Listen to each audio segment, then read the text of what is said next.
Shalom jemaat yang dikasihi Tuhan, saya sungguh bersyukur diberikan kesempatan sekali lagi untuk boleh hadir, bersekutu bersama-sama dan beribadah dengan rekan-rekan sekalian. Sekali lagi terima kasih kepada Pastor Michael untuk kesempatan dan juga seluruh jemaat untuk kepercayaan yang diberikan. Sehingga hari ini kita boleh beribadah bersama-sama, secara khusus juga belajar tentang satu tema, yaitu ketika jalannya nampak tak masuk akal. Mari kita bersama-sama tundukkan kepala dan kita berdoa. Bapa di sorga, kami bersyukur kepada Tuhan. Karena kami percaya kami hidup di dalam anugerah pemeliharaan tangan kasih Allah yang luar biasa. Baik kami sadar ataupun kami tidak sadar. Dan jujur Tuhan, seringkali ada begitu banyak pekerjaan-pekerjaan yang Kau lakukan yang kami tidak sadari. Sehingga hati kami sulit untuk menaikkan ucapan syukur. Sulit untuk penuh dengan limpahan rasa berterima kasih kepada Engkau. Tapi biarlah hari ini ketika kami akan kembali belajar firman Tuhan, kami kembali ditolong melihat Engkau dengan lebih jelas. Supaya ketika kami melihat Engkau dengan lebih jelas, mengenal Engkau dengan lebih baik, kami boleh mengasihi Engkau lebih dan lebih lagi. Dan sekali lagi kami mau mempersembahkan hidup kami kepada Tuhan. Ini setiap kami ya Tuhan, pakailah juga hamba-Mu di dalam segala kelemahan dan keterbatasan untuk menjadi alat Tuhan, alat di tangan Tuhan, menyatakan kebenaran Tuhan, dan setiap kami termasuk hamba-Mu adalah pribadi-pribadi yang belajar sendiri dari Engkau ya Tuhan. Terima kasih Tuhan, dengar doa kami. Demi Yesus Kristus kami berdoa dan kami mengucap syukur. Amin. Hari ini kita sungguh bersyukur kepada Tuhan untuk segala kasih dan kebaikan yang masih dinyatakan. Sehingga kita bisa tetap beribadah meskipun masih tetap menggunakan ibadah secara streaming. Dan kita juga percaya untuk kondisi-kondisi ke depan, jikalau memang Tuhan berkati, Gereja Gibeon akan memulai beberapa kali ibadah juga secara tatap muka. Kita terus mendoakan kiranya Tuhan memberkati kondisi Indonesia, secara khusus juga kondisi Surabaya, sehingga ibadah-ibadah ke depan juga bisa dilakukan secara onsite. Nah, hari ini saya rindu mengajak setiap kita merenungkan akan satu bagian firman Tuhan yang terambil dari Injil Lukas pasal yang kelima, ayat pertama hingga ayat yang ke-11. Saya mengajak setiap kita tetap membuka Alkitab kita, Injil Lukas pasal yang kelima, ayat pertama hingga ayat yang ke-11. Saya akan bacakan bagi setiap kita, silakan Bapak Ibu menyimak di dalam Alkitab masing-masing. Pada suatu kali, Yesus berdiri di pantai Danau Genesaret. Sedang orang banyak mengerumuni dia hendak mendengarkan firman Allah. Ia melihat dua perahu di tepi pantai. Nelayan-nelayannya telah turun dan sedang membasuh jalannya. Ia naik ke dalam salah satu perahu itu, yaitu perahu Simon.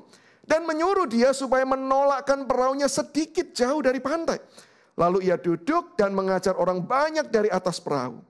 Setelah selesai berbicara, ia berkata kepada Simon, "Bertolaklah ke tempat yang dalam dan tebarkanlah jalamu untuk menangkap ikan." Simon menjawab, "Guru, telah sepanjang malam kami bekerja keras dan kami tidak menangkap apa-apa. Tetapi karena Engkau menyuruhnya, aku akan menebarkan jala juga."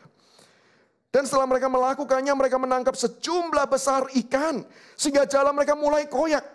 Lalu mereka memberi isyarat kepada teman-temannya di perahu yang lain supaya mereka datang membantunya. Dan mereka itu datang, lalu mereka bersama-sama mengisi kedua perahu itu dengan ikan hingga hampir tenggelam. Ketika Simon Petrus melihat hal itu, ia pun tersungkur di depan Yesus dan berkata, "Tuhan, pergilah daripadaku. Karena aku ini seorang berdosa." Sebab ia dan semua orang yang bersama-sama dengan dia takjub oleh karena banyaknya ikan yang mereka tangkap. Demikian juga Yakobus dan Yohanes, anak-anak Zebedius yang menjadi teman Simon. Kata Yesus kepada Simon, "Jangan takut. Mulai dari sekarang engkau akan menjala manusia." Dan sesudah mereka menghela perahu-perahunya ke darat, mereka pun meninggalkan segala sesuatu lalu mengikut Yesus. Demikian jauh firman Tuhan dibacakan untuk setiap kita. Rekan-rekanku, salah satu hal terberat di dalam kehidupan ini adalah ketika kita mencoba untuk hidup mengikut Tuhan. Saya percaya kita semua akan setuju dengan hal tersebut. Tidak mudah mengikut Tuhan. Firman Tuhan sendiri berkata kita harus mengikut dia dengan cara memikul salib, menyangkal diri. Bukan suatu hal yang mudah untuk kita kerjakan. Tetapi akan jauh lebih sukar bagi kita untuk mengikut dia dengan setia dan taat. Tatkala kita harus mengalami konsekuensi-konsekuensi yang buruk ketika kita memilih taat dan setia. Kalau pilihannya kita ikut Tuhan dan kita pasti mendapatkan kebahagiaan, pasti mendapatkan berkat. Saya percaya meskipun saya tetap menduga ada kesulitannya, tapi toh kita tetap bisa mengikut dia. Tapi bayangkan ketika kita diminta untuk taat, diminta untuk ikut setia, tetapi justru karena kesetiaan itu kita mendapatkan konsekuensi yang buruk. Maka bukankah kita bisa berpikir ulang dan bertanya, kenapa Tuhan demikian? Kenapa dia memimpin kita memasuki sebuah jalan yang bagi kita ini aneh sekali. Dan ini salah, keputusan yang salah. Dan jujur, seringkali pengalaman-pengalaman itu adalah pengalaman-pengalaman yang terjadi di dalam kehidupan kita. Ketika kita mencoba belajar firman dan kita coba taat, ikut Tuhan. Bukankah ada konsekuensi-konsekuensi tertentu yang tetap harus kita tanggung? Sebagai contoh di dalam Alkitab juga digambarkan bagaimana Yusuf ketika dia mencoba hidup setia, menjaga kesucian, kemurnian hidupnya. Bukankah justru dia bukannya dipuji, bukannya dia mendapatkan banyak apresiasi, tetapi penjara menjadi bagiannya. Demikian juga kalau kita memperhatikan bagian firman Tuhan yang tadi barusan saja kita baca. Mengikut Tuhan itu tidak mudah. Ada banyak hal yang kita tuh bisa sampaikan komplain kepada Tuhan. Seperti kalau kita rasakan pengalaman Simon Petrus. Ketika dia sudah meminjamkan kapal dan perahunya bagi Yesus untuk kemudian mengajar orang banyak di sana. Lalu kemudian Simon mendapatkan sebuah perintah untuk kemudian pergi ke tengah untuk kemudian menebarkan jala dan menangkap ikan. Perintah semacam ini merupakan sebuah perintah yang sulit, perintah yang aneh. Karena apa? Karena ada beberapa problem yang kita bisa lihat bagi sudut pandang manusia ketika mendengar akan perintah Yesus Kristus yang adalah Tuhan itu. Yang pertama, problemnya adalah problem sains.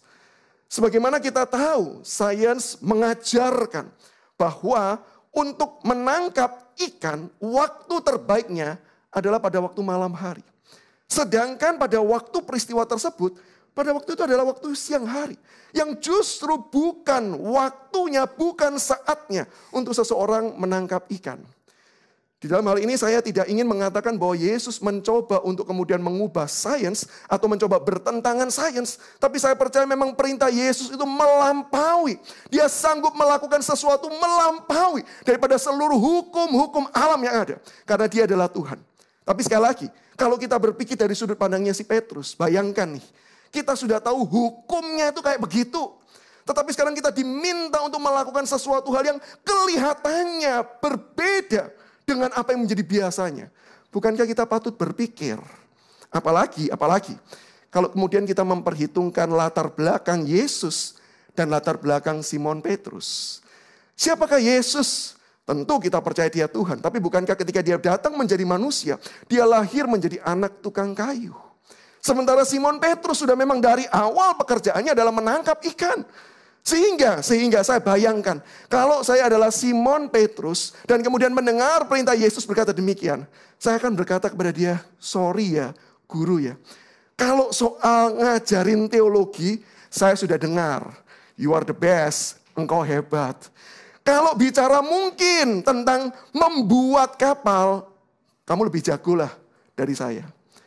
Tapi kalau berbicara soal menangkap ikan, itu rasanya gue lebih hebat deh. Aku lebih ahli deh, ini kebiasaanku. Maka bukankah sekali lagi, sulit bukan bagi Simon Petrus untuk mentaati hal tersebut. Problem yang kedua adalah problem pengalaman. Yang saya maksudkan dengan problem pengalaman adalah begini. Alkitab bagian Lukas pasal 5 ini sudah mencatat dengan jelas. Simon memberitahu Yesus bahwa kemarin malam mereka dari sana. Tentu kita harus mengakui bahwa sangat sulit untuk memastikan apakah daerah yang dimaksudkan itu sama persis, titik koordinatnya sama persis. Tentu saya pikir itu tidak bisa dipastikan secara mutlak. Tetapi setidaknya arah yang ditunjukkan Yesus adalah arah di mana seringkali orang menangkap ikan di sana pada malam hari. Dan Petrus berkata, kemarin sudah dari sono. Dan hasilnya, kagak ada. Kalau di waktu yang seharusnya ikan itu bisa ditangkap, di tempat itu saja tidak ada ikan. Apalagi sekarang bukan waktu menangkap ikan dan posisinya serupa. Maka bukankah ini seolah-olah seperti ketika kita itu sudah mencoba melakukan hal tersebut dan kemudian kedapatan gagal. Lalu kemudian kita mendapatkan perintah, coba deh lakukan lagi. Bukankah di dalam hati kita bisa berkata, sudah aku coba. Bahkan seringkali kita melakukan itu bukan 1, 2 kali. Banyak kali kita sudah coba dan hasilnya gagal. Sehingga ketika Tuhan kembali berkata, coba lakukan lagi. Bukankah kita bisa berkata, Tuhan, bukan aku gak mau percaya.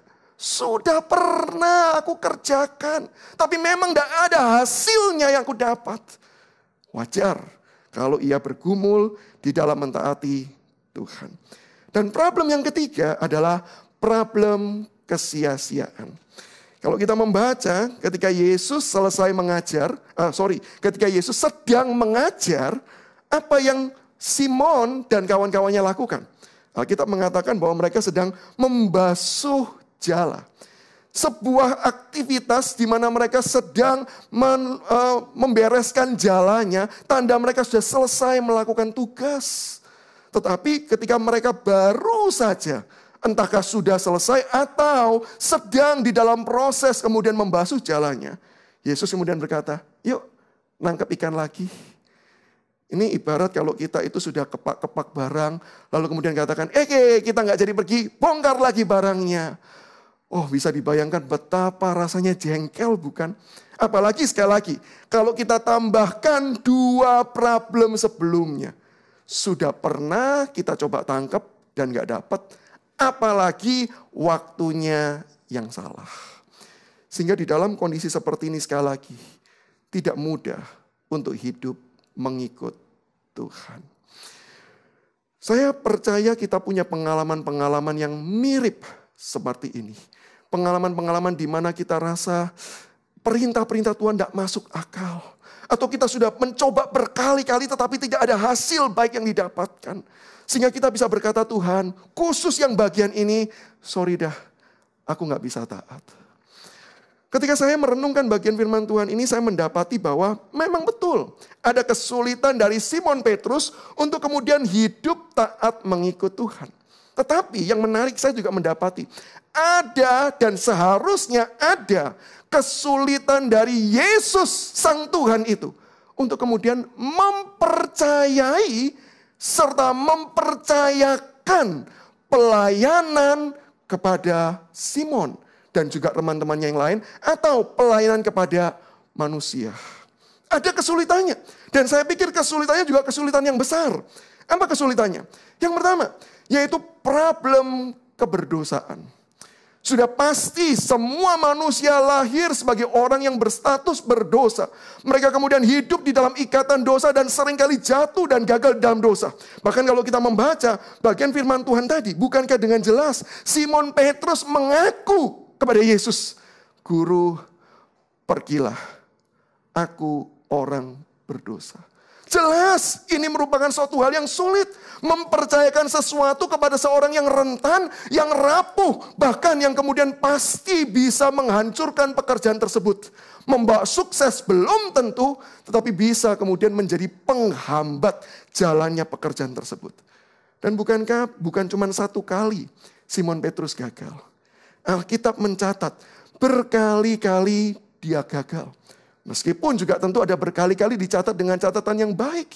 Tetapi bukankah kalau kita mengamati yang menarik, di bagian paling akhir dari Injil Yohanes, Di sana kembali diulang, di tempat yang mirip, di tempat yang serupa.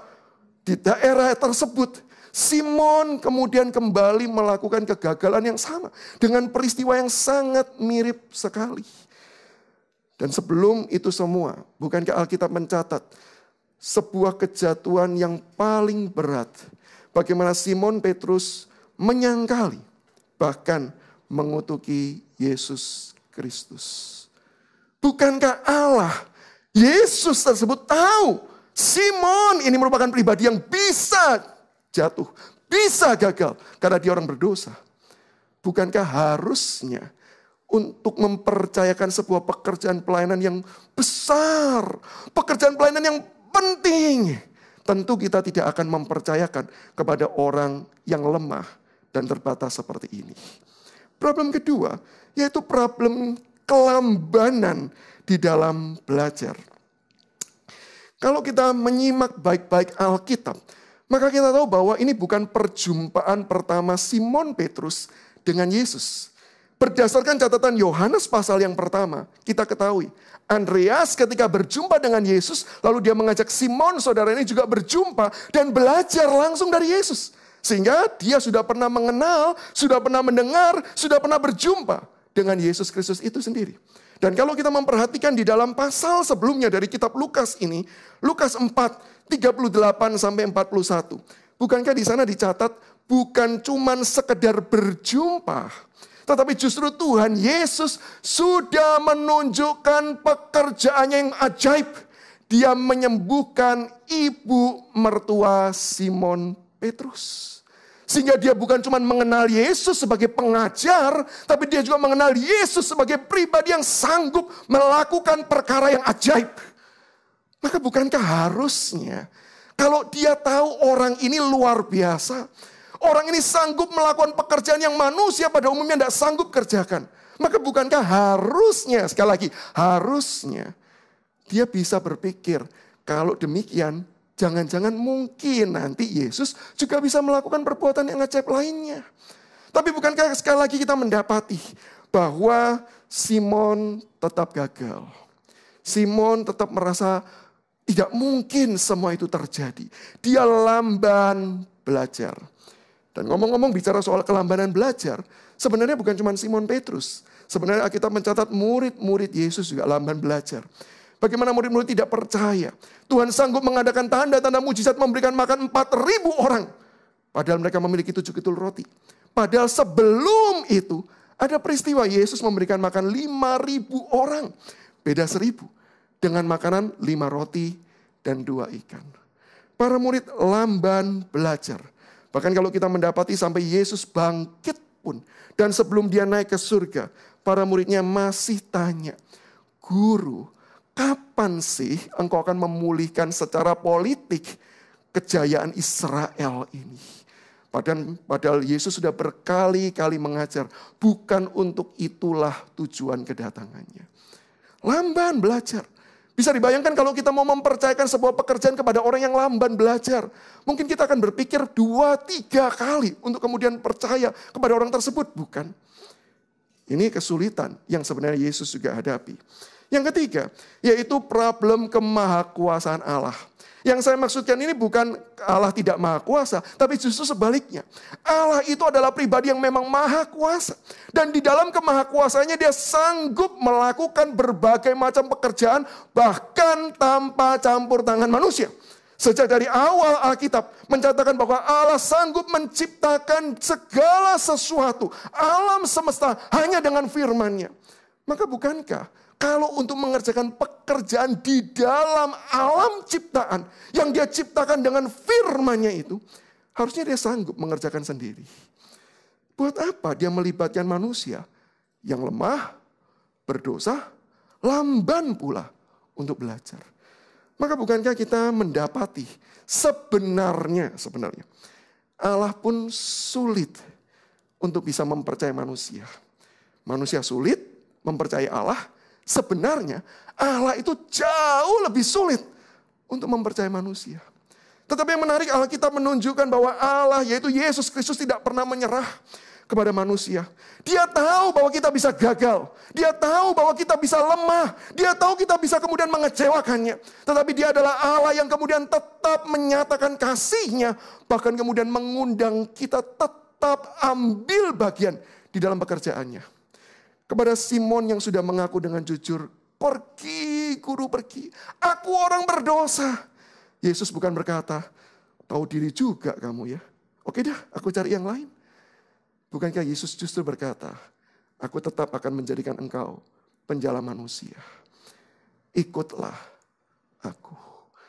Maka kita patut bertanya, apa sih yang membuat Yesus Kristus itu tidak menyerah? Masih percaya kepada manusia yang seringkali sulit untuk mendapatkan kepercayaan tersebut. Saya memberikan kita 3 alasan. Apa yang membuat Allah itu bisa demikian mempercayai atau tidak pernah menyerah kepada manusia yang lemah. Yang pertama, yaitu karena Allah itu adalah Allah yang penuh kasih. Dia adalah Allah yang berlimpah dengan kasih-Nya. Firman Tuhan mengatakan bahwa kasih-Nya, kasih setianya baru setiap pagi. Panjang sabar, berlimpah dengan pengampunan. Sehingga itulah yang menolong, itulah yang membuat Allah kemudian masih mau mempercayai manusia yang lemah. Karena apa? Karena di dalam kelemahan manusia, Allah tetap mau mengasihi mereka. Di dalam keterbatasan manusia, Allah tetap mau memakai mereka. Karena Allah panjang sabar. Nggak seperti kita yang mungkin sulit untuk sabar kepada orang-orang seperti itu. Tapi Alkitab berkata karena kasih-Nya itulah, maka Dia masih mau mempercayakan semua hal ini. Meskipun lamban, meskipun, maaf, tapi kata itu yang tepat, bodoh. Tapi Allah dengan kasih-Nya, dengan kesabarannya, Dia setia mengajar dan menuntun setiap kita untuk kemudian menggenapkan pekerjaan yang Ia percayakan di dalam kehidupan setiap kita. Kasih Allah itulah dasarnya. Yang kedua, yaitu demi relasi. Allah ketika memanggil manusia untuk melayani, mengerjakan sebuah pekerjaan. Goal yang Allah inginkan bukan sekedar pekerjaan itu selesai. Tetapi goal yang juga Allah inginkan adalah di dalam proses pekerjaan pelayanan tersebut, Allah ingin bisa berjalan, bisa berelasi, bisa penuh kasih dengan manusia. Sehingga itulah yang membuat Allah tetap mempercayakan. Dia bukan masalah goal akhirnya, tapi prosesnya pun juga merupakan sesuatu hal yang Allah itu inginkan terjadi dalam kehidupan manusia. Kalau kita melihat catatan di dalam Yunus, kitab Yunus dalam Perjanjian Lama, bukankah jelas dituliskan? Pasal 3, setelah Yunus rewel, setelah Yunus pergi jauh meninggalkan Tuhan, dia kemudian ditelan ikan, dan kemudian dia pergi ke Niniwe, dan setelah itu Niniwe bertobat. Andai kata, goal Tuhan itu cuma Niniwe bertobat. Maka saya percaya bahwa kitab Yunus akan berhenti di pasal yang ketiga. Tetapi kenapa kitab Yunus masih dilanjutkan di pasal yang keempat? Karena memang goal Tuhan bukan sekedar Niniwe. Tetapi goal Tuhan adalah Dia pingin supaya hamba-hambanya, anak-anaknya yang mau dipakai oleh Dia adalah orang yang merasakan indahnya relasi berjalan bersama dengan Tuhan. Itu goalnya. Itulah yang membuat Allah kenapa masih mau percaya kepada kita yang lemah dan terbatas. Dan yang ketiga, yang membuat Allah masih mau mempercayakan adalah karena kuasa-Nya. Manusia lemah, manusia bisa terbatas. Bahkan manusia seringkali jujur bisa menjadi penghambat pekerjaan Allah. Tetapi firman Tuhan mengatakan, Allah sanggup memakai yang terbatas, memakai yang kecil untuk kemudian mendatangkan hal yang lebih baik lagi. Tidak ada kegagalan, tidak ada keterbatasan manusia yang sanggup merusakkan rancangan Allah. Allah adalah Allah yang berkuasa. Dan itulah yang membuat Allah, kalau boleh menggunakan istilah manusia, tenang ketika Dia melibatkan kita. Karena Allah memegang kendali atas segala sesuatu. Inilah alasan kenapa Allah bisa mempercayai setiap kita. Yang menjadi pertanyaan adalah, Kalau gitu gimana dengan kita? Gimana dengan kita yang mendengar, membaca, dan mempelajari firman Tuhan yang bagi kita sulit untuk dilakukan? Mungkin ada di antara kita yang membaca bagian firman Tuhan tentang mengampuni. Dan kita sedang hatinya terluka karena ada orang yang melukai hati kita. Sehingga ketika kita membaca bagian firman Tuhan, kita bisa berkata, Tuhan, rasanya tidak mungkin hal ini itu terjadi. Bagaimana bisa? Aku terluka. Bagaimana mungkin aku bisa mengampuni dia? Mungkin ada sebagian yang berkata bahwa dan membaca firman Tuhan dan mendapati, hiduplah suci, hiduplah benar, sebagaimana yang Allah inginkan. Dan sementara kita mencoba hidup benar di dalam bisnis kita, di dalam usaha kita, apalagi di tengah-tengah pandemi, yang kita dapati bukannya justru cuan, bocuan, rugi. Sehingga ketika kita sudah mencoba sekali, dua kali, kita berkata, Tuhan, gak masuk akal kalau aku harus menuruti semua hal ini. Maka pertanyaannya, apa yang membuat kita manusia ini kemudian bisa mempercayai Allah? Meskipun jalannya kelihatan tidak terselami, meskipun kelihatannya semuanya salah, apa yang membuat kita tetap sanggup percaya kepada Dia? Saya percaya ada 3 alasan yang serupa dengan alasan Allah. Tapi saya akan ajak kita melihat dari sisi manusia. Yang pertama, yang membuat kita itu bisa tetap percaya, tetap teguh di tengah-tengah segala ketidakmengertian kita akan perintah-perintah Tuhan. Di tengah-tengah ada tantangan konsekuensi yang harus dihadapi.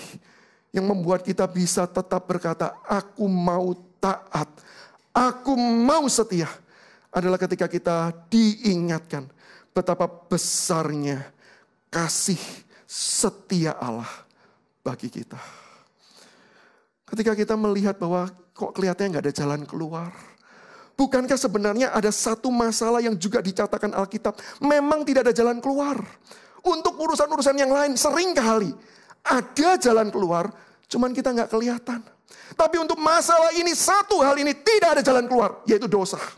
Tidak ada jalan keluar dari sisi manusia. Bagaimana bisa menyelesaikan dosa kepada Allah. Dan di tengah-tengah ketidakadaan jalan keluar. Apa yang Allah lakukan?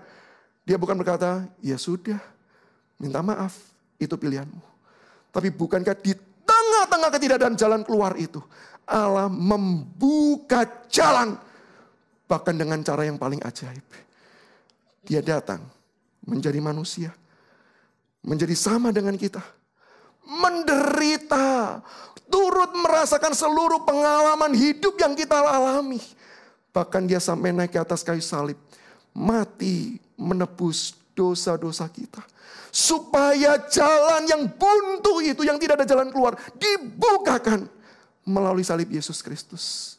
Sehingga bukankah benar Rasul Paulus mengatakan, kalau Bapa saja sudah tidak menyayangkan lagi anaknya, tapi rela memberikannya, apa sih yang Allah itu tidak akan berikan bagi kita? Apa yang Allah tidak akan nyatakan kasihnya kepada kita untuk hidup memuliakan Dia? Maka bukankah ketika kita selalu dan selalu diingatkan akan salib Yesus Kristus dan akan kuasa kebangkitannya, kita tahu mungkin kelihatan salah, mungkin kelihatan tidak ada jalan keluar, tetapi sebenarnya Allah punya jalan keluar. Dia ada di sana dan Dia terus-menerus bekerja menyiapkan jalan keluar yang kadangkala kita tidak lihat, yang kadangkala kita tidak pahami itu. Dan ketika kita mendasarkan iman kita kepada kasih-Nya, disitulah kita ditolong dan dimampukan untuk berkata, Tuhan, meskipun aku nggak lihat, tetapi aku mau belajar percaya kepada Engkau. Ini dasar yang pertama.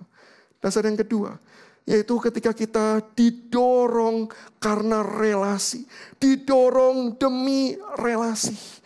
Ketika memang goal hidup kita itu mau berjalan bersama dengan Tuhan. Maka saya percaya bisa jadi pekerjaan, tuntutan Tuhan, perintah-perintah Tuhan itu kelihatan bagi kita itu membawa kita pada jalan yang salah. Tetapi ketika kita berjalan bersama dengan Tuhan, itu yang menjadi keinginan kita. Maka saya yakin, meskipun jalannya tidak dipahami, jalannya tidak diselami. Tetapi saya yakin dan percaya, kita akan berkata, aku mau. Bukan karena goal akhirnya, tetapi karena proses berjalan bersama dengan Tuhan tersebut. Bayangkan kalau kita ada di dalam sebuah rencana perjalanan. Dari satu kota ke kota yang lain. Atau dari satu negara ke negara yang lain. Kalau yang kita tempatkan untuk memuaskan dan membuat kita senang hanya ketika kita sudah sampai di tempat tujuan, maka saya percaya kesenangan yang kita alami itu sebentar sekali, sebentar. Tetapi yang kita rasakan penderitaan yang panjang, yaitu apa? Perjalanannya. Kalau kita berangkat dari satu kota ke kota yang lain dengan perjalanan yang panjang dan goal kita cuma merasa saya bahagia kalau nanti saya tiba di sana, maka rasa senangnya sebentar dan kita akan merasakan begitu banyak penderitaan di dalam perjalanan. Tetapi ketika goalnya yaitu bagaimana kita bisa menikmati perjalanan itu. Bagaimana kita menikmati suasana, menikmati situasi. Maka meskipun panjang, kita tetap akan bahagia. Meskipun mungkin sesuatu hal yang kelihatannya tidak terlalu menyenangkan. Tetapi karena kita menikmatinya. Bukan sekedar karena pemandangannya. Tetapi satu hal, karena berjalan bersama siapa. Itulah yang menolong kita.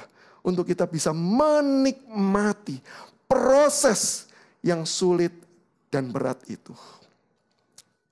Saya punya pengalaman bagaimana ketika saya sedang berpacaran dengan istri saya sekarang. Di waktu itu belum punya mobil, sepeda motor juga tidak ada. Maka saya dating dengan istri saya pakai sepeda ontel, sepeda kayu. Gitu ya. Saya jemput istri saya tentu saja bukan di tempatnya tinggal di kakaknya yang aja di Sepanjang karena itu terlalu jauh. Tapi saya minta dia ikut antar jemput ponakannya berhenti di sekolahan dekat rumah saya. Lalu saya jemput dengan sepeda kayu tersebut. Di tengah-tengah yang lain datang mobil, motor paling tidak ya. Datanglah seorang laki-laki tak tahu diri itu naik sepeda kayu itu ya. Menjemput sang cewek sambil mengepit payung. Saya masih ingat tuh, saya kepit payungnya, saya kayu gitu ya. Lalu kemudian sudah sampai di sana saya bilang kepada pacar saya itu, yuk jalan-jalan yuk. Lalu pertanyaan dia adalah pertanyaan yang saya tidak pernah pikirkan sebelumnya. Mau kemana? Saya baru mikir, iya ya, naik sepeda ini mau kemana ya? Karena dari rumah saya mau ke mall terdekat, itu pun kalau naik mobil bisa 30 menit. Kalau naik sepeda berapa jam? Dan masalah berikutnya adalah kalau sudah sampai sana, saya tahu ada parkiran mobil, saya tahu ada parkiran motor. Yang saya nggak tahu ada parkiran sepeda apa enggak ya. Nah itu saya nggak tahu.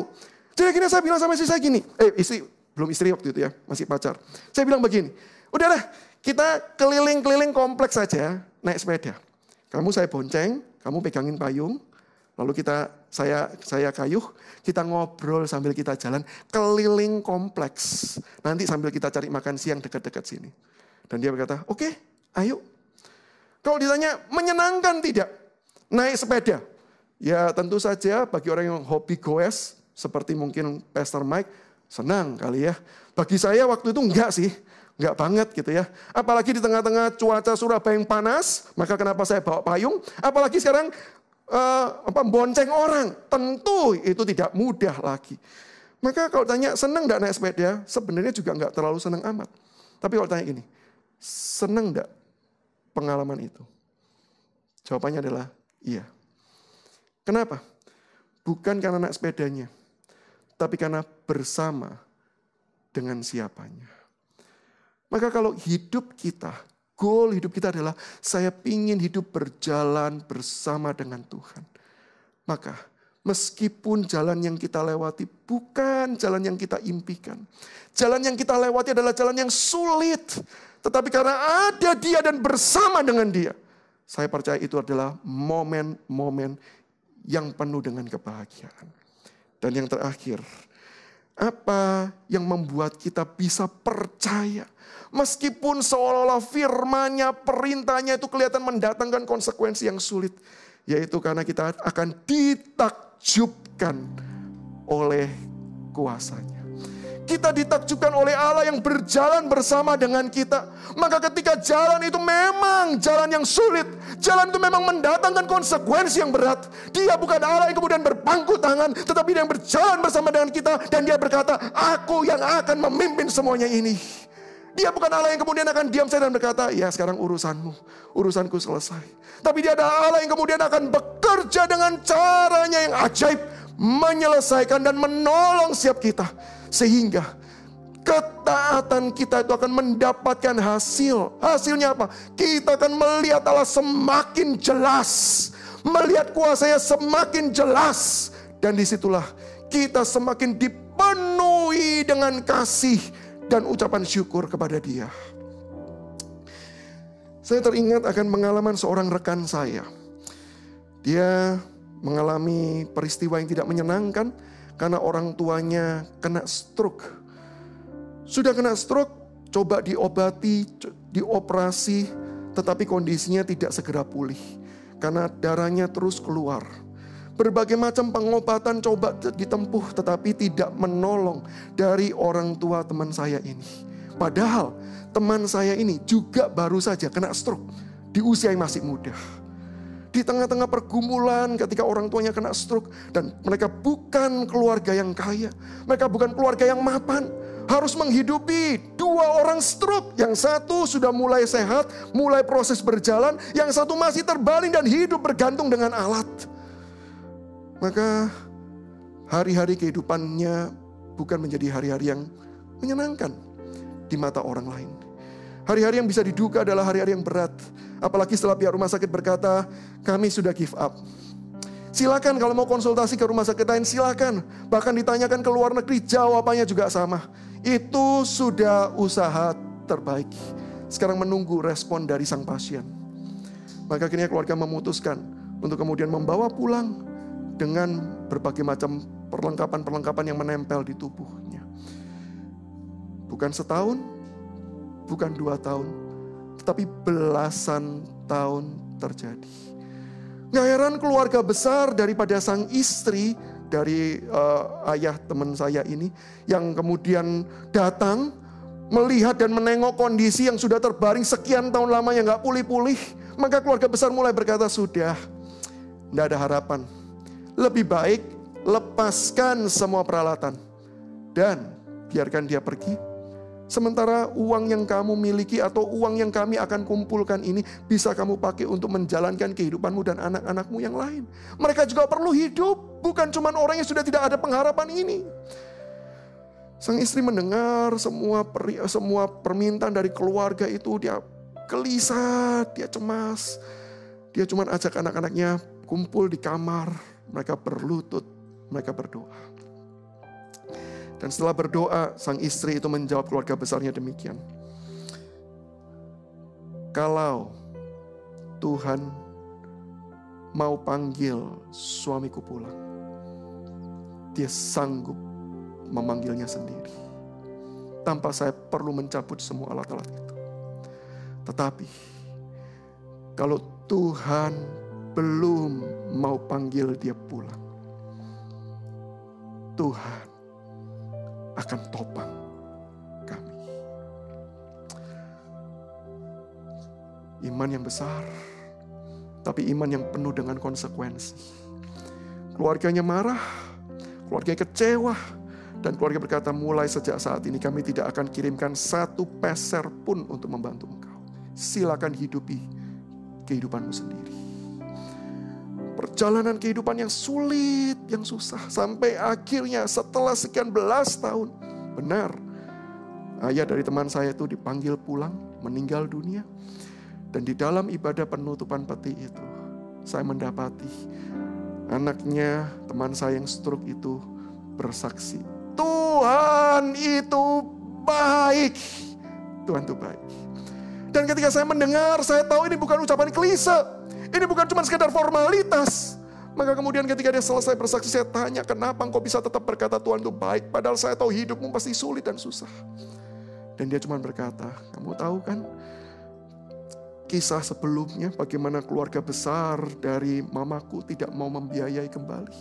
Kami harus menanggungnya sendiri. Semua yang kami miliki sudah coba dijual untuk membiayai semuanya. Kelihatan secara manusia tidak mungkin. Tapi satu hal yang saya mau ceritakan sama kamu Samuel. Tuhan itu hidup. Tuhan itu baik. Tuhan itu pelihara kami. Ketika kami sudah tidak berdaya, mama dan kami sekeluarga cuma berlutut, berdoa dan berkata, Tuhan, kami tidak tahu kami harus berteriak kepada siapa. Kami sudah tidak punya siapa-siapa yang diandalkan. Kami cuma punya Engkau yang kami bisa andalkan. Maka kami cuma berseru dan memohon pada Engkau. Dan dia berkata, belasan tahun, Tuhan tidak pernah ingkar janji. Tuhan tetap pelihara kami dari hari lepas hari. Sehingga dari hari lepas hari, meskipun penuh pergumulan, meskipun penuh tantangan, tapi satu hal, kami menikmatinya. Kami semakin kagum dengan Tuhan yang begitu besar, karena Dia sanggup dengan berbagai macam caranya yang ajaib, yang tidak terbayangkan oleh pikiran kami. Allah mencukupkan, Allah memelihara, Allah menjaga hidup setiap kami. Oh rekan-rekanku, jemaat yang dikasihi Tuhan, bukankah itu yang jauh lebih indah? Ketika perjalanan hidup berjalan bersama dengan Tuhan, melangkah bersama dengan Dia, justru membuat kita mengenal Dia dengan lebih baik, mengenal kekuasaannya dengan lebih jelas lagi. Dan disitulah bukankah kita jauh lebih bisa kemudian menyandarkan seluruh diri dan hidup kita kepada Dia. Karena memang Dia adalah Allah yang dipercayai, Allah yang sanggup untuk dipercayai. Maka hari ini pertanyaannya untuk setiap kita. Di tengah-tengah kesulitan hidup, di tengah-tengah berbagai macam tantangan, termasuk di tengah-tengah kondisi pandemi yang berdampak panjang bagi kehidupan kita. Belum lagi ditambah dengan firman Tuhan, hidup di dalam Dia yang tidak mudah, bahkan mendatangkan konsekuensi. Pertanyaannya, maukah kita tetap berjalan, mengiring Dia, bersama dengan Dia, ditopang oleh anugerahnya. Dan disitulah kita akan sanggup melihat pekerjaan Tuhan yang ajaib, yang memberkati dan menolong setiap kita. Apa yang menjadi respon setiap kita? Kiranya Tuhan menolong dan memberkati hidup Bapak, Ibu, dan rekan-rekan sekalian.